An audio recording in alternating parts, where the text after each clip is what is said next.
I have this philosophy, and I like to call it shoot first and ask questions later. And it has served me very, very well as a micro short filmmaker, and in fact, in all my endeavors as a filmmaker. Shoot first, ask questions later. And what I mean by that is I see a film as being made up of what I call a filmable moment. A filmable moment plus some thoughts and ideas of what that filmable moment means. So, when I say filmable moment, for me, that can be as simple as watching a squirrel feed on some nuts and filming that just because it's cool.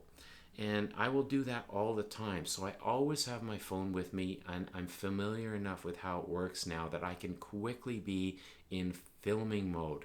I have filmed seagulls that come up and just start going rah, rah, rah, and complaining, and that can turn into a film.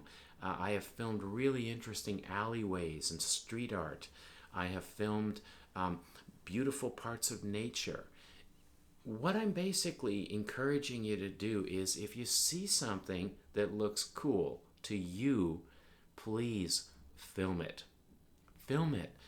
For a micro short film, you may only need, say, 40 seconds, a minute and a half of footage, and you can do something really, really cool with that. So, part of my helping you develop as an artist is to encourage you to take great confidence in your impulses and your instincts. If something in you says, I should be filming this, please do film. I have now, through the years, developed a beautiful library of all these bizarre, quirky little pieces of imagery. And one of the things I really love is that I can go into that library that I have of all the little things I have filmed over the years now and make up a cool little film. What I find works for me, and I hope it does for you as well, is get a piece of film and then bring it home and then look at it later. This is what happens for me is I often feel an instinctual urge to film something. It doesn't matter how silly it might look to another person. I'm often seen wandering down the street as if I'm under the influence of something, and what I'm doing is I'm filming cool angles on things, and I just do that now as a matter of course. And I think most people in my neighborhood have figured out that I'm do this for this is what I do. I'm a filmmaker, so they've gotten used to that.